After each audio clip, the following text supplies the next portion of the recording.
When did I become such a simp? When did I? Because if you know, I'd love to know. I don't know. This thing was on my 2025 bingo card. You know what I'm saying?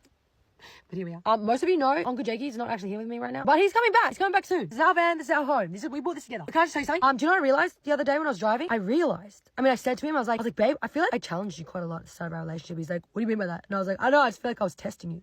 And he's like, what do you mean by that? Like, why would you do that? And I was like, well, I realized it was a subconscious thing I was doing, right? Because for those of you that have been following me for quite a while, I've been very like violently independent, like very like, no, I'm me. I do what I want. I do all the things. Blah, blah, blah, blah. You know what I mean? Like no one tells me what to do, and I always had that mentality because like I think it's because I taught myself to like stop people pleasing, and I told myself to like to the real world. So I didn't want to listen to anyone, really. And I'm being very vulnerable in what I'm about to share, but this is like my public video diary, so like your fault for following me. So I feel like at the start of our relationship, I was very like, I like really struggled to like accept this dynamic of like giving the power over a little bit. Okay. And what I mean by that is like, I just feel like I had everything my way. I was masc femme. I danced between the two when I needed to get things done in my life, or just, you know what I mean? I was basically mom and dad. I always said that. I was like, I'm mom and dad in this household because I need to be, and I am, and I can, and I like it, right? But I realized this the other day. I realized that I struggled to give that power away a little bit because every time I've given power away in a relationship, it's always been abused. It's always been abused. I've never handed it over to someone that like added value to my life and used it for good and nurtured it and loved me through it. And what?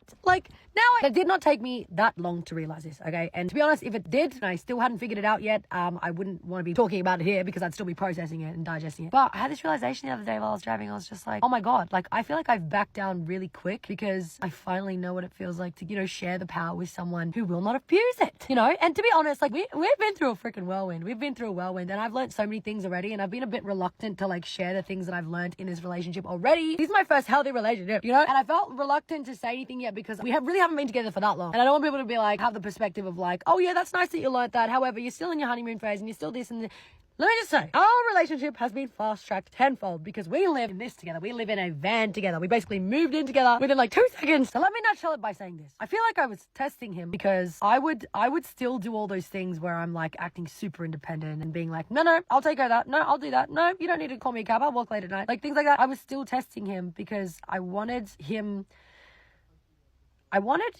to be okay with the fact that I still had full control of my life and what I wanted to do. I'm crazy. But it's actually felt so nice to surrender and like step into my feminine and let him do the masc things that he wants to do. And honestly, vice versa. Because our relationship is very like, I balance between my masc and femme, and so does he. So we literally switch it up when we need to. And it's just so beautiful and wonderful. And one thing I'll leave you with is that I always say the right person will continue to prove why it's the right decision, and the wrong person will continue to prove why it's wrong. Okay, just like